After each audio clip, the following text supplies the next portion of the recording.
Bien-aimés, ce dimanche, nous continuons la série d'enseignements que le Seigneur nous a mis à cœur de partager. Le Seigneur insiste sur une chose importante. Il veut que la marche avec lui soit victorieuse. Donc, il nous donne des avertissements et attire notre attention sur les choses auxquelles nous n'avons pas toujours donné l'importance qu'il faut. Et c'est très important. Le Seigneur nous a amené de méditer de nouveau sur Proverbe 6, verset 16. Et nous allons lire pour nous rappeler ce que le Seigneur dit. Le Seigneur dit dans ces versets, du verset 16 au verset 19, il dit, il y a 6 choses que est l'Éternel, et même 7 qu'il a en horreur.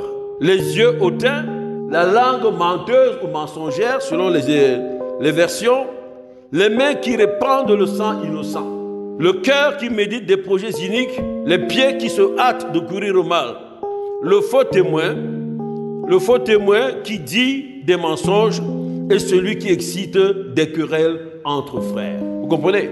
Donc, en fait, le Seigneur nous dit ce qu'il n'aime pas du tout. Comme nous sommes sur le chemin en train de marcher avec lui vers la félicité éternelle, vers la gloire du Père, eh bien, le Seigneur est assez bon. Et pour nous dire, comme vous voyez là, si vous voulez réussir la marche avec moi, si vous voulez demeurer à côté de moi, il y a des choses que je n'aime pas. Et c'est sur ces choses-là qui nous a amenés à méditer. D'abord, les yeux hautains, c'est quoi? C'est l'orgueil. Et quand on parle de l'orgueil, le Seigneur se rappelle de Satan. Oui, Satan qui est devenu orgueilleux, qui a voulu prendre sa place. Et l'orgueil a des conséquences. D'abord, dans la relation avec lui, le Père, et dans la relation, n'est-ce pas, avec ton frère, ton prochain, qu'il a créé à son image. Donc, l'orgueil, les yeux hautains, sont essentiellement destructrices. Ensuite, il nous a enseigné sur la langue mensongère. Il nous a rappelé l'importance de la langue. Ce n'est pas la parole qu'il a créé toutes choses. Et il a mis le pouvoir, toi, enfant de Dieu, dans ta bouche. Et avec ta bouche, tu peux faire et défaire les choses. Donc, ne prenons pas notre langue à la légère. Et surtout que notre langue ne porte pas le mensonge. Parce qu'en réalité, à ce moment-là, tu es en train de nier Dieu comme ton père et prendre notre père qui est Satan, qui est le père du mensonge. On se comprend? Et aujourd'hui, ce que le Seigneur nous a mis à cœur de partager, eh bien, c'est sur le 3e avertissement, ou la 3e chose qui est citée dans ce proverbe. Il parle de verser le sang. Il est les mains qui répandent le sang innocent. Et c'est ce thème que nous allons voir ce matin. Le thème, ce sera « Abstiens-toi, frère, de verser le sang innocent ».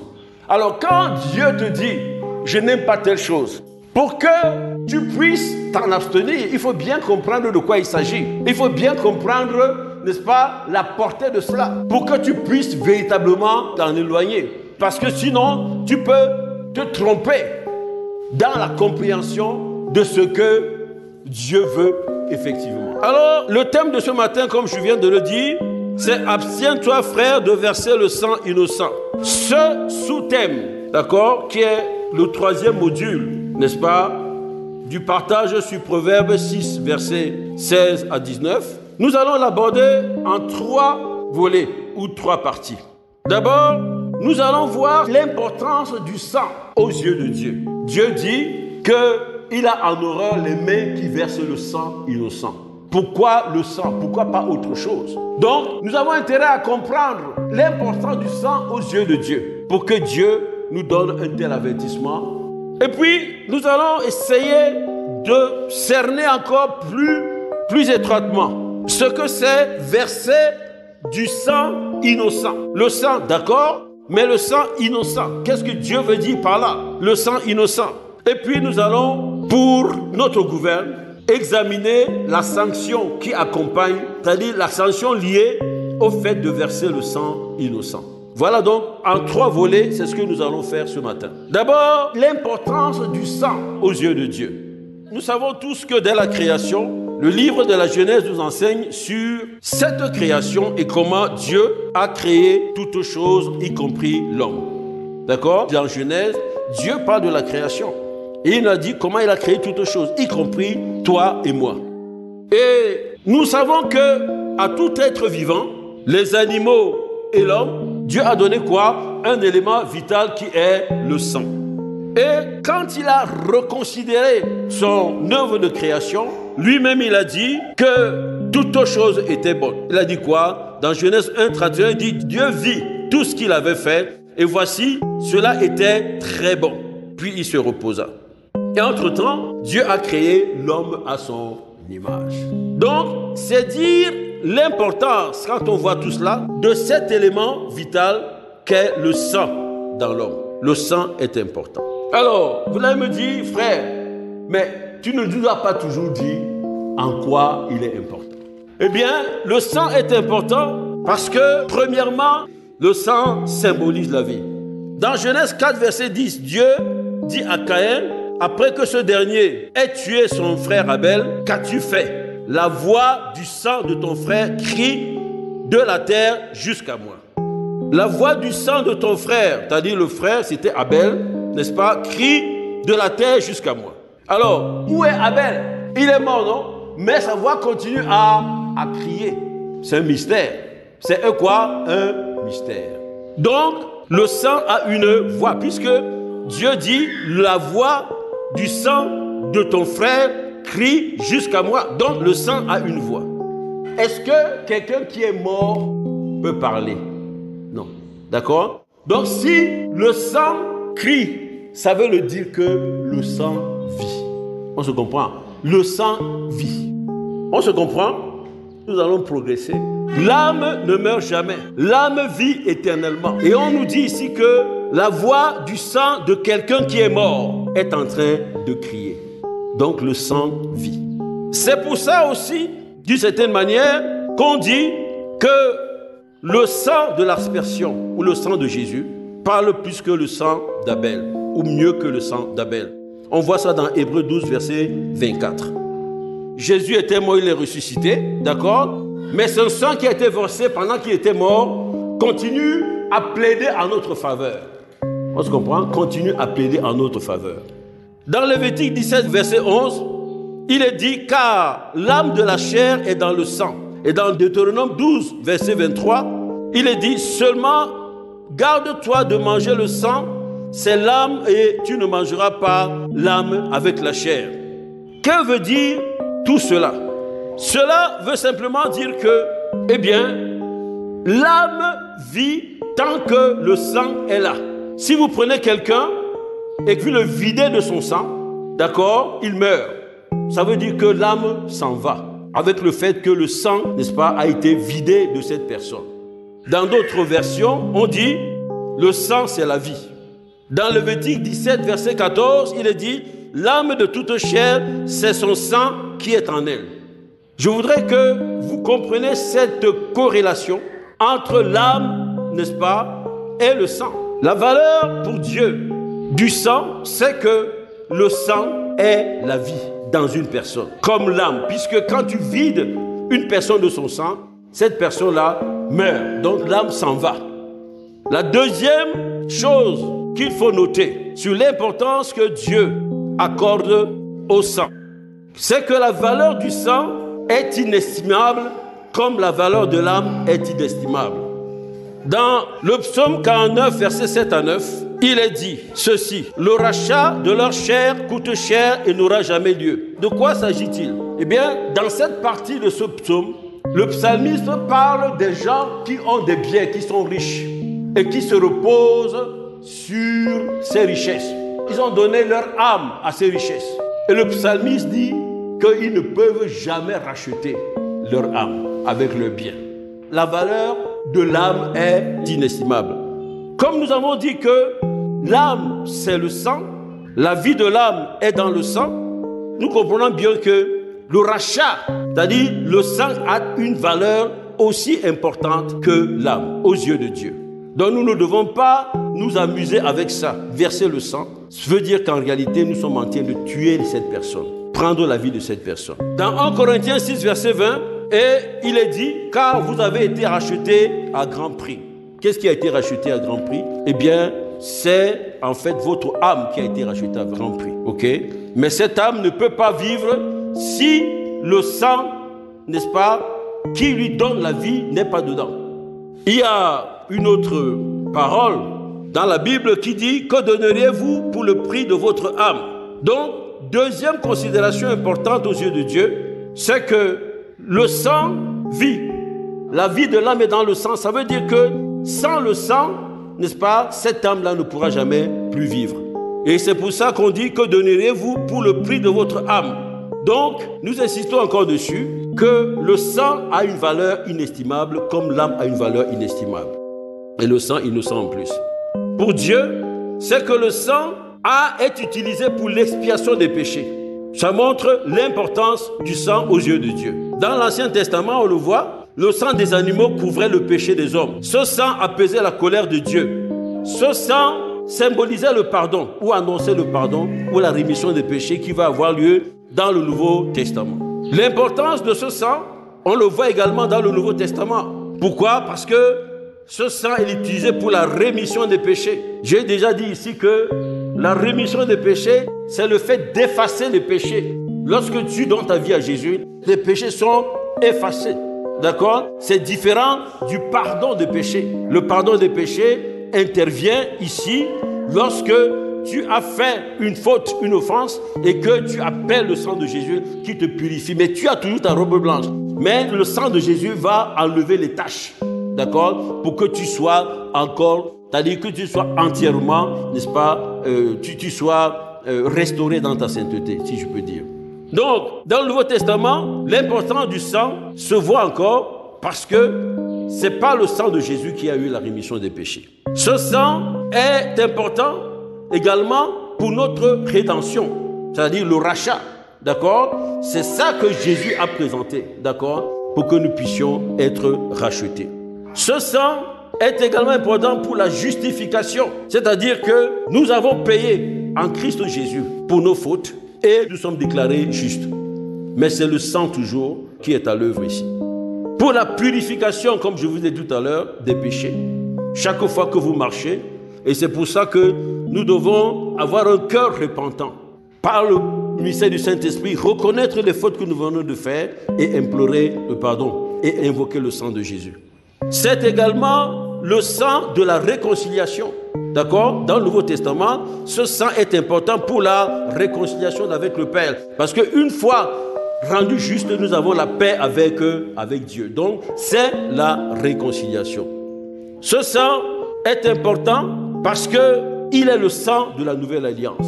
Le sang par lequel cet acte a été signé. Donc, c'est pour dire que le sang aux yeux de Dieu est important. Et si Dieu parle du sang et pas d'autre chose, c'est parce qu'il donne à ce sang une valeur inestimable et que ce sang est connecté à la vie.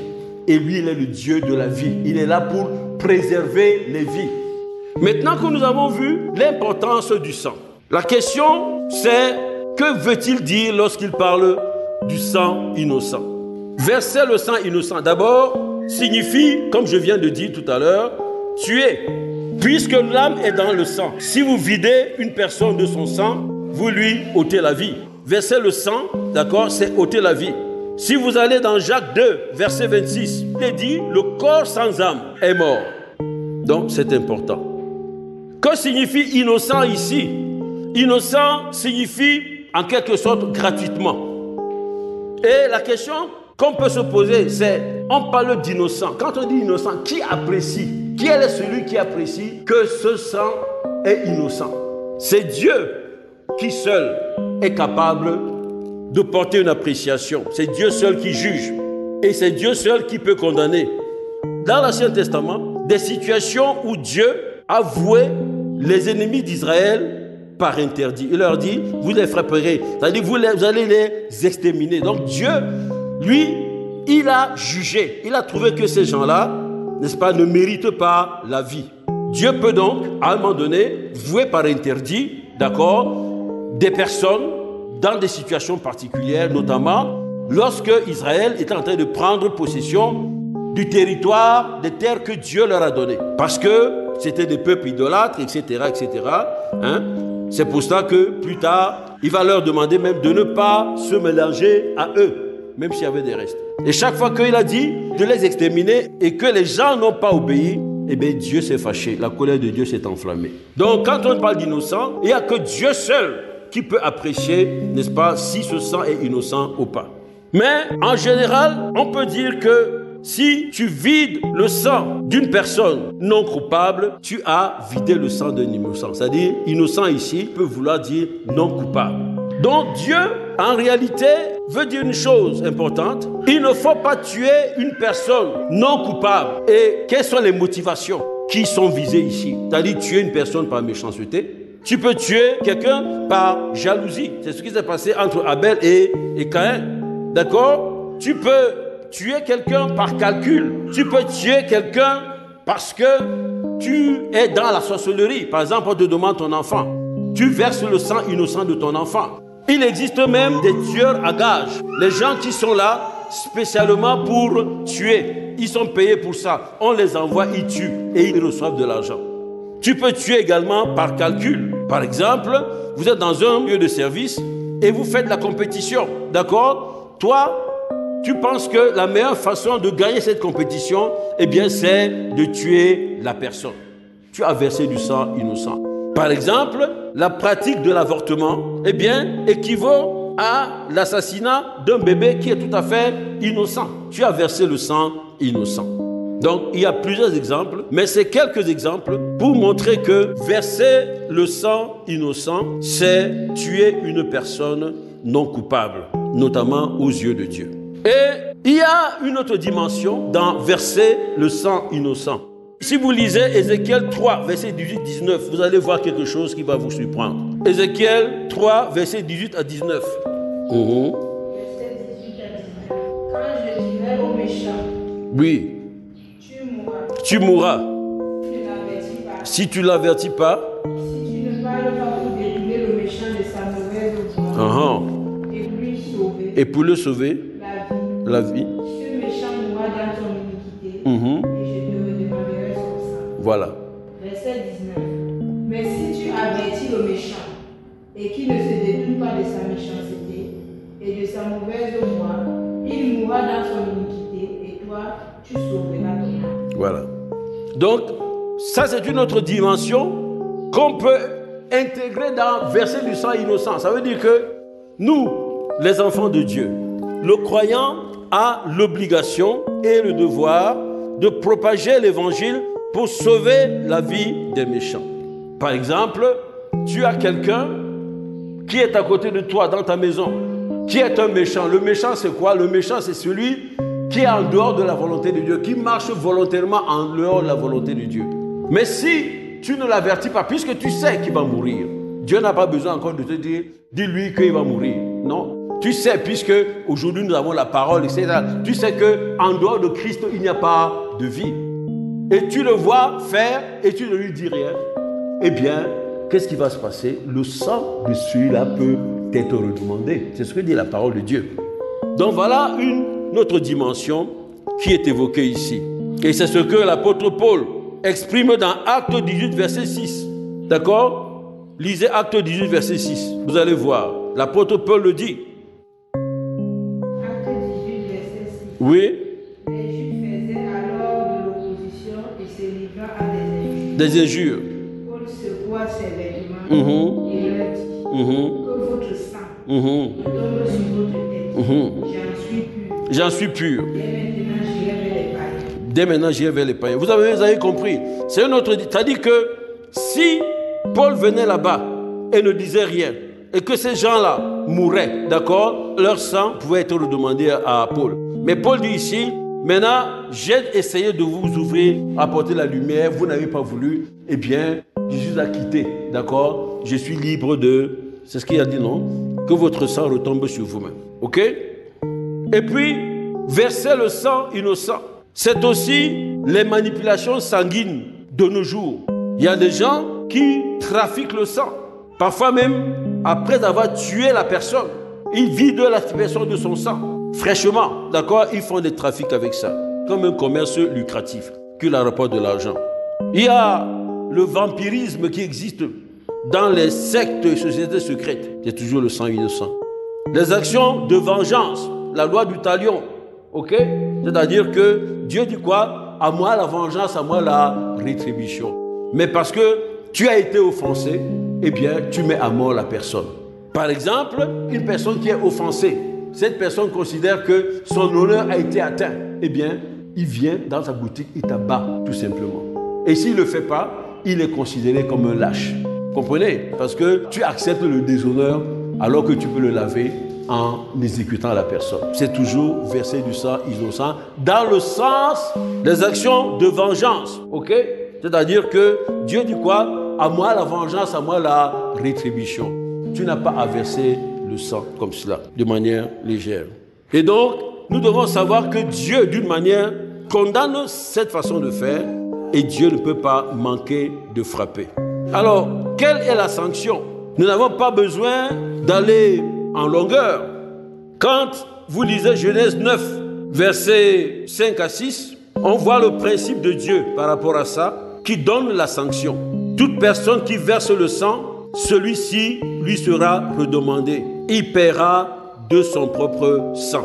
On se comprend?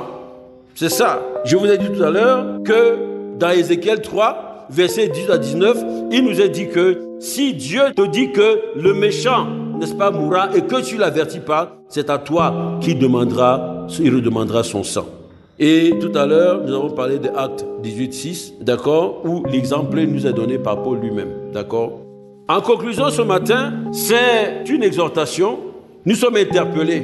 Nous devons faire très attention. Il y a une dimension, j'allais dire, physique de verser le sang innocent, c'est-à-dire tu tues la personne effectivement. Mais il y a aussi une dimension spirituelle de ce concept. Ça veut dire que nous, les chrétiens, tant que nous n'avertissons pas ceux qui ne connaissent pas Christ, que s'ils sont en danger de mort, nous sommes en fait coupables.